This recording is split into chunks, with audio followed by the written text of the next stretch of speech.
So, welcome to the show, guys. Hi there, business owners, directors, and marketeers. In today's show, I'm meeting Gil Eyal from HYPR. I'm Lucas, your host as always.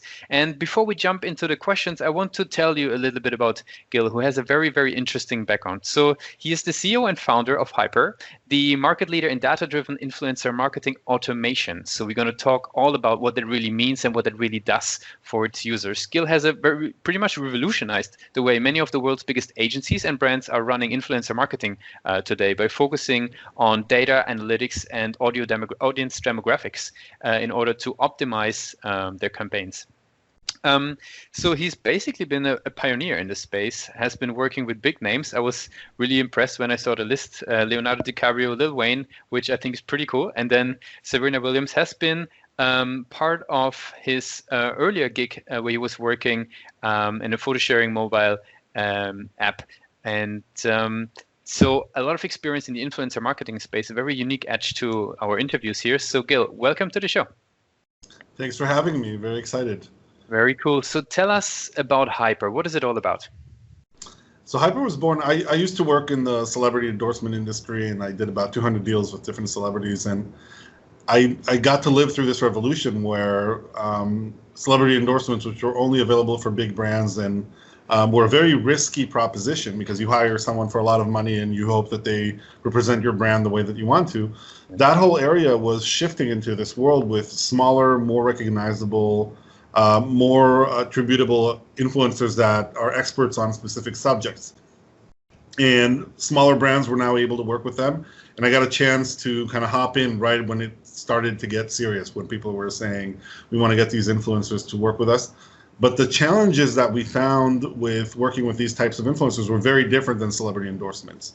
With celebrities, you have to worry about their manager and their lawyer and making sure that they're happy, and there's only one celebrity that could do it for you.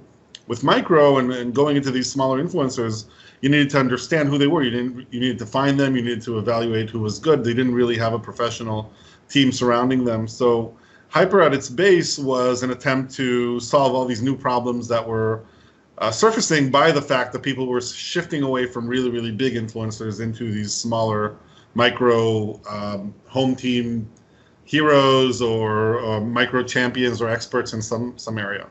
Very, very interesting. So who would you think, or who would you say is benefiting most from the tools that you're providing there? Could you describe a little bit the types of users that are using HYPR? Yeah, HYPR sells primarily to the enterprise. We have about 50% companies that spend at least $500,000 a year on influencer marketing, and about 50%, those are kind of brands, direct to consumer or CPG, and then agencies that service different brands as well, the other 50%. Got you. So very two camps there that you're sort of serving at the same time. Curious then, if you have these two camps from enterprise as well as the agency side coming in, how would you describe a typical user journey until somebody, finds, explores, and starts using HYPR? How would you describe their journey? What are the main channels that they're sort of, running on? So it's very interesting. It's a space that we've been fortunate in that this space is at the center of attention. And if you have a company that's relatively recognizable, people will come to you. We get I'd say most of our traffic comes in organically. We don't have a big budget to spend on marketing. Yep. The challenge is that the space is very nascent and very early on. Even though it's been around for a few years, companies don't know exactly what they want. Within the same company, you might have different position holders that have different expectations, or you might have a champion that leaves and then you're left without a champion in the company. So I wish I could say there was one generic customer journey. They typically all come into the website looking for something. They either end up getting some content like case studies and things like that, or actually signing up for a demo or trying out the platform. And they meet with a salesperson. And I was kind of listening to your sponsor, and I said, the first thing I'm going to do after this is going to sign up, because that's exactly the problem. Not enough of them end up showing up for their demo or signing up for a demo. And then once they went through a demo, they go through a trial period, they get an offer, they discuss it with their salespeople, and hopefully they sign on, and a big chunk of them drop throughout that process. And one of the interesting things is that there really is it sounds like a very organized process, but it could take 2 hours from sign up to subscription, and it could take 2 years. Yep. And we have all of those. And on average, it takes 4 months, which is all of those are numbers that we want to improve. Very good. And I assume there is like demos in between there, or does everybody get a demo? How does that look like? So when somebody signs up, the system will pre-qualify them to see if they're a good fit. If they say we're just starting with influencer marketing, we don't have a team that's able to do it, then we'll refer them to we have a secondary product called Halo, which is targeted at the SMB market, which is a much simpler product, doesn't offer anywhere near as much as the enterprise solution, but also costs less and is a good fit for them.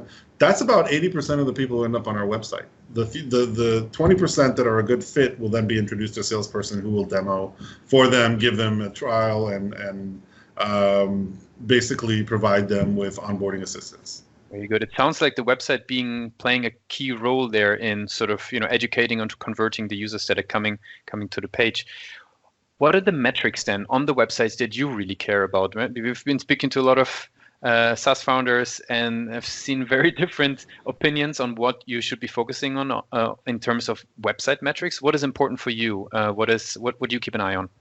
Yeah. So I think the number one metric that we look at is conversion from arrival to the website to one of whatever touch points that we want to, either that you've subscribed to some content and then you're in our nurturing cycle, or that you've actually booked a meeting. Those are the two key metrics that we look at, and then we break them down based on source of traffic. So traffic could be organic, which is usually the best traffic for us at least, and then it could also come through marketing channels or through PR or through speaking in events, and then the marketing channels are also broken down through discovery channels and then content channels where we post. And we kind of try to break it down and understand where to best spend our acquisition on it. When we go to secondary metrics, the biggest thing we want to look at is how fast the page is loading, how many people bounce off immediately. And we don't do enough of this, but we try to understand where people go to on the home page. One of the things that we're doing right now, which is actually a really interesting experiment, is creating a variety of home pages, and based on the traffic source. So let's say you came in from a traffic source that was targeted at a certain industry, the homepage will actually be customized for your industry. So if you're in CPG, the case study and the examples and the other clients that recommend us and the testimonials will be from people from that industry. And the theory is, I'll let you know soon when we do this, the theory is that that's going to create a higher conversion rate. Very interesting. So you're saying sending them to different pages, or you're saying changing the content on the website dynamically? Effectively, from their perspective, it's the same. What will really happen is that they'll have a unique link coming from the traffic source that drove them that identifies them as somebody who's already semi-profiled and giving them and dynamically generating the content that's relevant to them. Very cool. Before my celebrity endorsement career, I was a digital marketer. So A/B testing was my bread and butter. So very good with this, and I think it's people to underestimate how impactful your homepage can be for the entire rest of the cycle. Makes a lot of sense. Yeah, I really appreciate that you're showing there how important it is to work in those little steps of optimizing the pages, changing content according to where they're coming from. I think a lot of folks underestimate that a little bit, the effect that this can have. Yeah. I'm curious, what types of challenges did you then come across when you were optimizing the page? Any war stories to share? Anything that you learned that is really important for you guys to increase the conversions? Maybe something you can share on that note. Yeah, the biggest lesson for us was to have a consistent message. So we had a free trial option, then we had a book a demo option, and then you could slide down, and there was a messaging that said try it for free, and it actually led to a demo. Yep. So and what we found was that the data didn't really matter because people didn't understand what they were signing up for. They didn't understand if they were signing up for a free trial so we made a very consistent messaging throughout, so that people know exactly what they're getting. As soon as they click on book a demo, it explains to them what's going to happen. They can then opt out and say, I don't need a demo, I just want a free trial.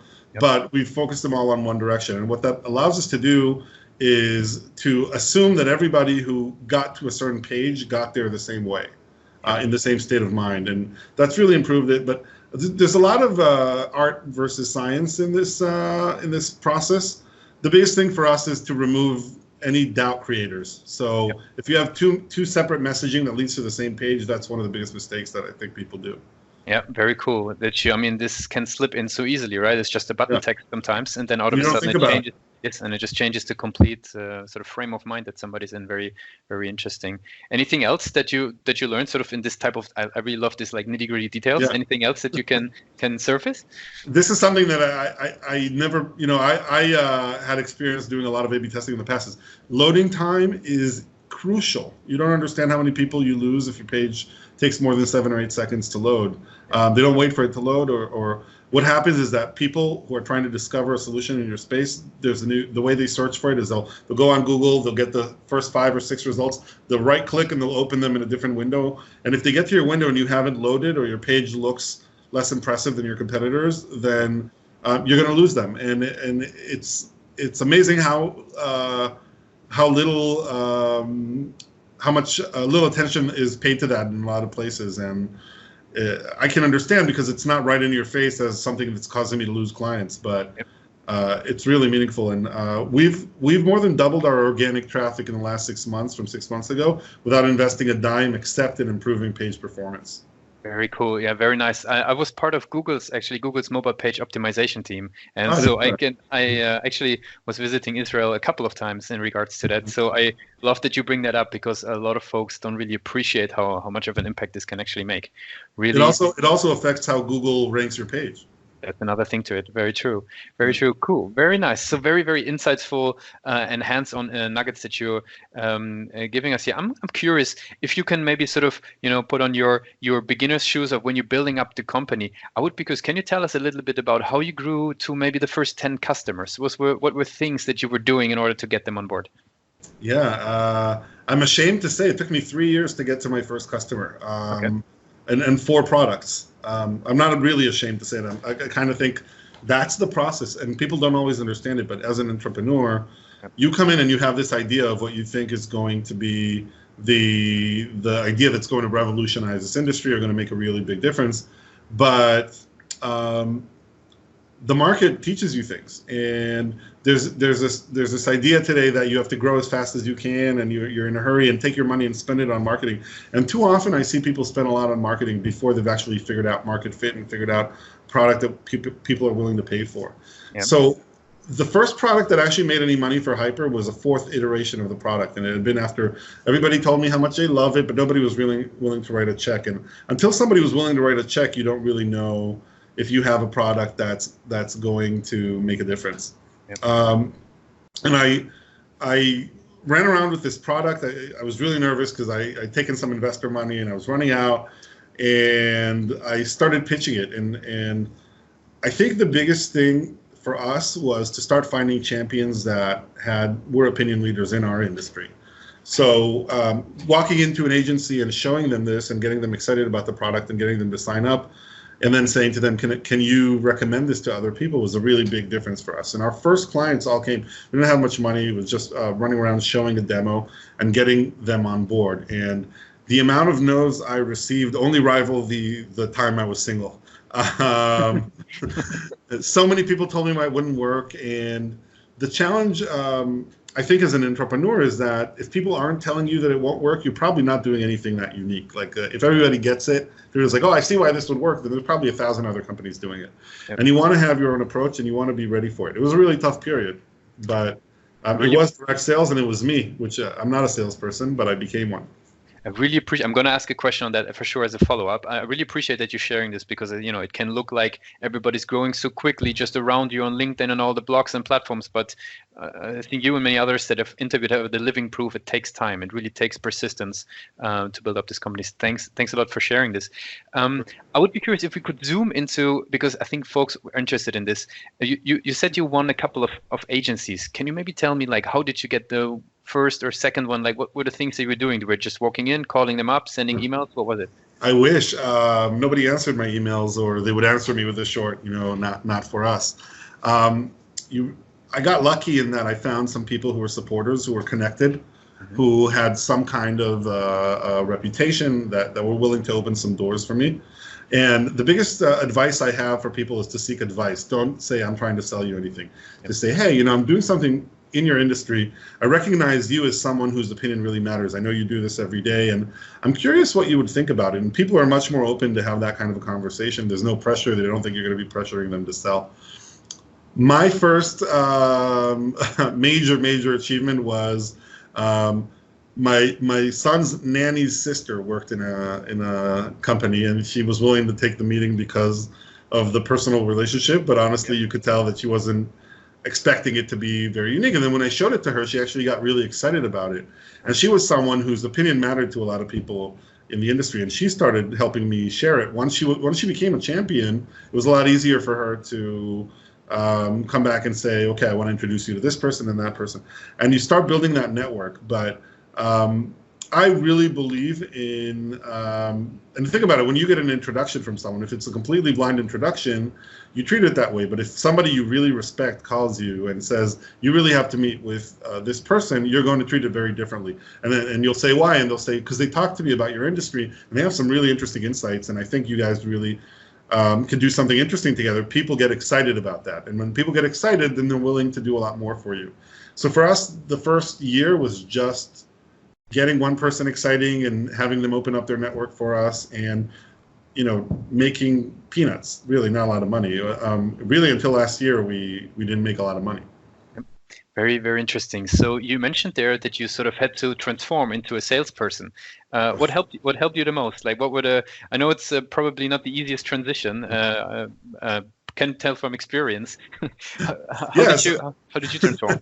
So I started by going on YouTube and watching videos about how to be a good salesperson. The first ones that pop up are out of the Wolf of Wall Street, sell me this pen stuff. That's never going to be me. Maybe there are people who are very good at that.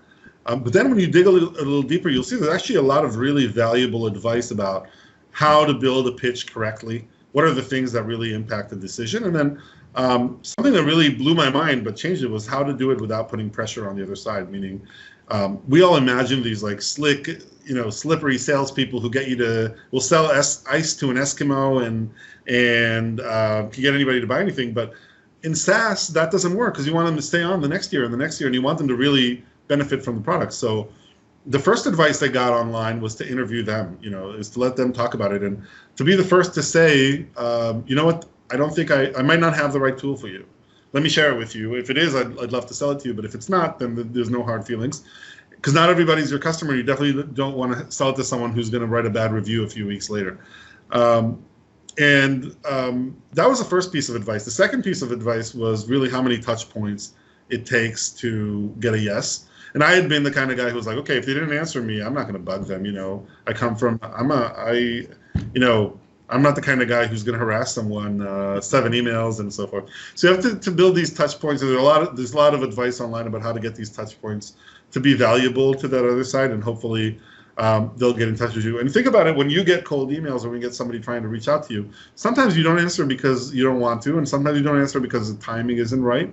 And sometimes they just didn't say something interesting until the third time. So the trick is to really build a systematic way to target people in a way that's not intrusive, but also is organized. You don't forget about them after sending 2 emails and never reach out to them again. And a percentage of them will convert. It's a numbers game.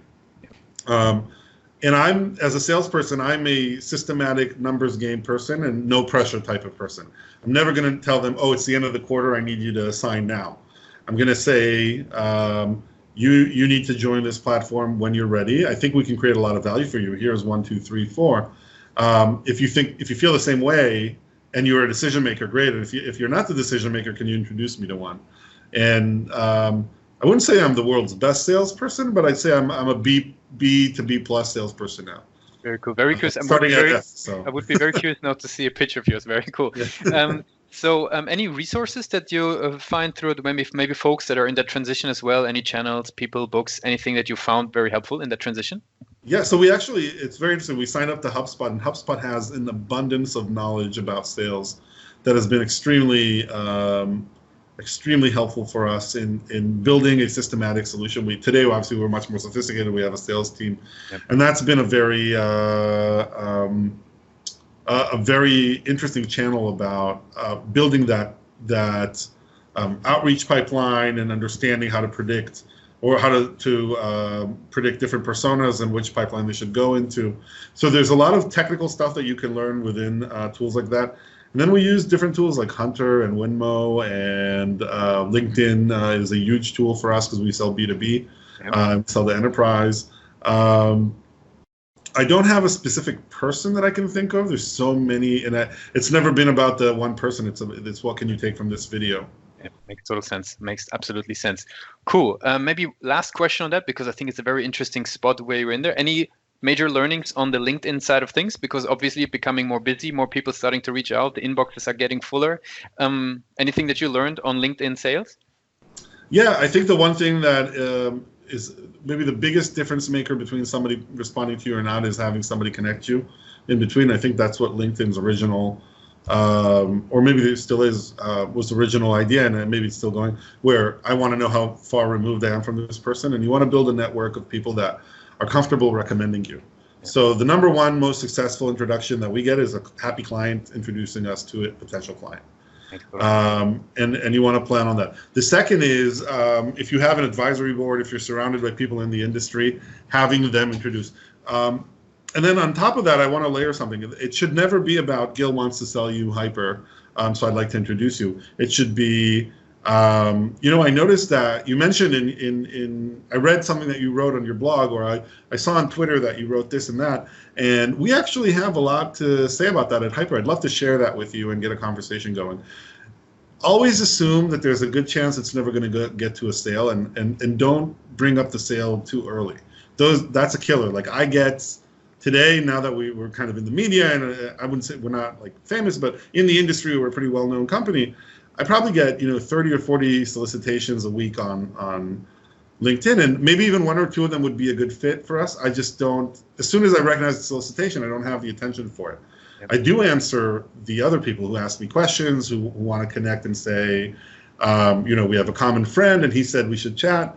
You can judge by your own behavior, and that's for me been the most effective thing. What you don't want to do is bombard people with the same message, regardless of who they are. It has to be personal, or there's no way.